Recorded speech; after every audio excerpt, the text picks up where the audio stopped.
রাতের বাসি ভাত সকালে ফেলে দিচ্ছেন, একটু দাঁড়ান। বাসি ভাত আর ফেলে দিতে হবে না। আসসালামু আলাইকুম বন্ধুরা।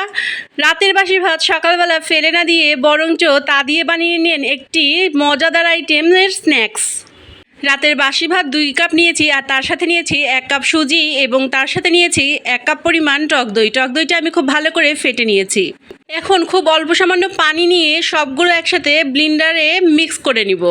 সবগুলো উপকরণ একসাথে ব্লেন্ডারে মিক্স করে নেওয়া খুবই জরুরি। আর এই খাবারটাতে আমরা যেহেতু টক দই ব্যবহার করছি, তাই আর বেকিং পাউডার ব্যবহার করার কোনোই প্রয়োজন নাই।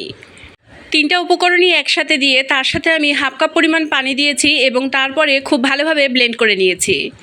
আমার বাসায় রাতের বাসি ভাত বেঁচে গেলে সকালবেলায় সেটা কেউই খেতে চায় না, তাই আমি সকালবেলার নাস্তা হিসেবে এই নতুন পদ্ধতিটির বের করেছি। আমাদের পার্শ্ববর্তী দেশ ভারতে প্রায়ই এরকম খাবার বানিয়ে খাওয়া হয়। ওই দেশে এটাকে উপম বলা হয়। আর এই খাবারটা খেতে খুবই মজাদার। আর যেহেতু ভাত থাকে এবং সাথে থাকে সুজি, তাই এই খাবারটা খেলে অনেকক্ষণ ক্ষুধা থাকে না। মিক্সচারটার সাথে অল্প সামান্য পানি মিশিয়ে নিলাম এবং তারপরে অ্যাড করে দিলাম 1.5 চামচ পরিমাণ লবণ, এবং দেখতেই পাচ্ছেন আমি এখানে পেঁয়াজ, কাঁচামরিচ এবং ধনিয়া পাতা কুচি করে দিয়েছি। আপনারা যদি চান এর সাথে গাজর বা ক্যাপসিকাম কুচিও অ্যাড করতে পারেন। আর এখন একটু চাট মশলা অ্যাড করছি। আপনারা চাইলে কিন্তু জিরার গুঁড়াও অ্যাড করতে পারেন, মানে জিরা ভেজে নিয়ে গুঁড়া করে সেটা অ্যাড করলে কিন্তু খুব দারুণ ফ্লেভার হয়। এখন সবগুলো উপকরণ খুব ভালোভাবে মিক্স করে নিব। আর তারপরে আমি একটা প্যান নিয়ে নিয়েছি এবং সেখানে তেল গ্রিস করে দিয়েছি। তাতে আমি একটা একটা করে সবগুলো উপম ভেজে নিব। এই খাবারটা কিন্তু চাইলে স্টিম করেও রান্না করা যায়, আর সেটাতেও কিন্তু অনেক মজা লাগে। আমরা যেরকম ভাপা পিঠা রান্না করি ঠিক সেরকম টাইপের করেও কিন্তু এটা স্টিম করে নিয়ে তারপরে খাওয়া যায়।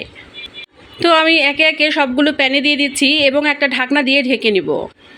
টক দই ব্যবহার করার কারণে এত সফট হয় এই পিঠাগুলো যে উল্টাতে গিয়ে আমার তো কয়েকটা ভেঙে গিয়েছে।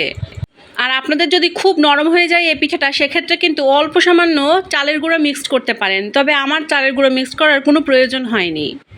এত সফট যে আমি কাঁটা চামচের পেছন পাট দিয়ে উল্টিয়ে নিয়েছি। আমি যতটুকু ব্যাটার নিয়েছিলাম তাতে আমার মোট 12টা পিঠা হয়েছে। খুব অল্প সময়ে আমার এই উপম পিঠাগুলো বানানো হয়ে গিয়েছে, আর এখন আমি প্লেটে উঠিয়ে নিচ্ছি। আজকে এই মজাদার উপম পিঠাগুলো 2 রকম চাটনির সাথে সার্ভ করব। একটা হচ্ছে তেঁতুলের চাটনি, আর একটা হচ্ছে আমের গ্রিন চাটনি। আর আপনারা যদি চান তাহলে কিন্তু ধনিয়া পাতা দিয়েও নতুন আরেকটা গ্রিন চাটনিও বানিয়ে নিতে পারেন। আজকের এই সহজ উপমের রেসিপিটি আপনাদের কেমন লাগলো অবশ্যই আমাকে কমেন্টে জানাবেন। আর আমার এখন সব পিঠাগুলো বানানো হয়ে গিয়েছে, তাই আমি এখন আমার পরিবারের সাথে একসাথে বসে এই খাবারটা এনজয় করব।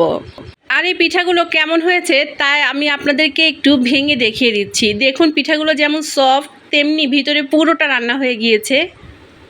আমার তো এই পিঠাটা খেতে খুবই মজা লেগেছে। আর আপনারাও কিন্তু বানিয়ে জানাবেন যে আপনাদের এই পিঠাটা কেমন লাগলো। আজকে তাহলে এখানেই শেষ করছি। সবাই ভালো থাকবেন, সুস্থ থাকবেন। আল্লাহ হাফেজ।